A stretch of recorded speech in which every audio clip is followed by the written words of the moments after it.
বর্তমানে বাংলাদেশ পেট্রোল স্টেশনগুলিতে জ্বালানি তেল বিপণন একটি নাজুক পরিস্থিতিতে উপনীত হয়েছে, কারণ ক্রেতাদের চাহিদার তুলনায় সরবরাহ আমরা করতে পারছি না। করতে গেলে একটা বিশৃঙ্খলার সৃষ্টি হচ্ছে। এর ভিতরে আবার কিছু লোক বিভিন্ন কায়দায় স্টক করার প্রবণতাও দেখা যাচ্ছে, এবং ক্রেতারা যারা গাড়ি যানবাহনের জন্য তেল নিচ্ছেন তারাও তাদের নৈমিত্তিক যে প্রয়োজন তার দ্বিগুণ পরিমাণ তেল নিতে চাচ্ছে।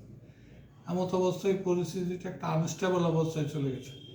এখানে আসলে কিছু অদায়িত্বশীল কথাবার্তা আমাদেরকে এই পরিস্থিতির দিকে ঠেলে দিয়েছে। আমাদের বিভিন্ন সংস্থার থেকে বলা হয়েছে 14 দিন এর স্টক আছে। এটা তো বলার কোনো প্রয়োজন ছিল না। কি আপনার স্টক আছে, যতক্ষণ আছে ততক্ষণ আপনি সরবরাহ করবেন, জনগণ নির্বিঘ্নে তেল নিবে, এটা নিয়ে কোনো প্যানিক বাইং হওয়ার কোনো সুযোগ ছিল না।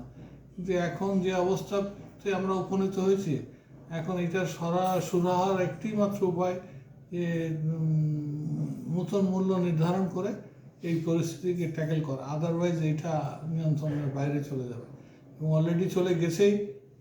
আমরা জানি না কবে এই পরিস্থিতি যুদ্ধ পরিস্থিতির উন্নতি হবে, তবে আমাদের উচিত সকলে দায়িত্বশীল আচরণ করা। আমরা পেট্রোল পাম্প থেকে কোনোভাবেই অবৈধ মজুতকারীদেরকে তেল সরবরাহ করছি না। প্রয়োজনের এখন ক্রেতার চাহিদা যতটুকু তো আমাদেরকে ফুলফিল করতেই হবে। সেটা এখন এটা মনস্তাত্ত্বিক ব্যাপার। তারা সবাই এখন ট্যাঙ্কি ফুল করে তেল নিতে চায়। এটার থেকে আমরা কিভাবে তাদের ফেরাবো? সার্বিক অবস্থা বিবেচনায় একটা সুরাহা হওয়া অতি জরুরি। আমি সবার মঙ্গল কামনা করছি এবং সবাইকে দায়িত্বশীল আচরণ করার জন্য অনুরোধ করছি।